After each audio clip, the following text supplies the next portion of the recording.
हाँ जी नाजरीन, हम यहाँ पे मौजूद हैं NA 139 हलके में और PP 177 में। हमारे साथ यहाँ पर मौजूद हैं मिस्त्री नियामत साहब। यूनियन कौंसिल तलवंडी में कौंसलर का इलेक्शन लड़ा, आज़ाद इलेक्शन लड़ा। अब मेरा इनसे ये सवाल है कि आपने पाकिस्तान मुस्लिम लीग नून को क्यों और किस बेस पे आपने सपोर्ट किया? बिस्मिल्लाहिर्रहमानिर्रहीम।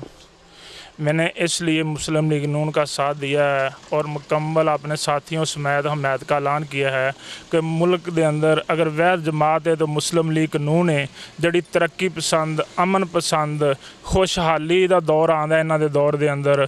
और बहुत अच्छा लीडर है मियाँ नवाज शरीफ साहब, मियाँ शहबाज शरीफ बहुत मेहनती आदमी ने। देखो हस्पतालों के अंदर लोगों को पूछा नहीं सी जाता और शहबाज शरीफ की मेहनत नहीं रंग लिया है।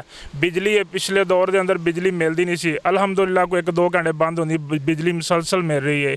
और सड़क, कारपेट रोड, और राणा साहब साहब ने अपने हल्के के अंदर गैस, सीवरेज, कारपेट रोड और स्कूल, कॉलेज, डिग्री कॉलेज बहुत तरक्की की है। और इस तरक्की को वेख के मैं अल्लाह के फजल नाल अपने मुकम्मल साथियों समेत, अपनी बरादरी के समेत, अपने दोस्त अहबाब के समेत राणा मोहम्मद इसहाक साहब की मुकम्मल हमायत का ऐलान करना। और चौधरी हसन रजा खान साहब, उन्होंने बहुत मेहनत की अपने इलाके के अंदर, कंगनपुर के अंदर आपके दौर के अंदर सड़कां, PC, कॉलेज, और उन्होंने मुकम्मल हमायत का दिलों जानों ऐलान करना। और अल्लाह के फजल नाल मेरा जीना मरना मुस्लिम लीग नून के साथ होगा। और मैं इंशाअल्लाह मुस्लिम लीग नून नूं मुकम्मल वोटां दवा के हल्के दे विचों बहुत ज़्यादा भारी अक्सरीयत से कामयाब होने दे। और जड़े लोग फिर रहे हैं ये वेखन दे कि बुरी तरह इन्होंने मिलना भी नहीं इस हल्के के अंदर और शिकस्त होवे दी और इन्होंने शिकस्त का सामना करना पैदा। उनकी वजह यह है कि एक दफ़ा किसी निशान तो इलैक्शन लड़िया, दूसरी दफ़ा किसी निशान तो, तीसरी दफ़ा किसी निशान तो। और मैं कासा की सियासत को पसंद नहीं करता, इसलिए मैं मुस्लिम लीग नून का मुकम्मल हमायत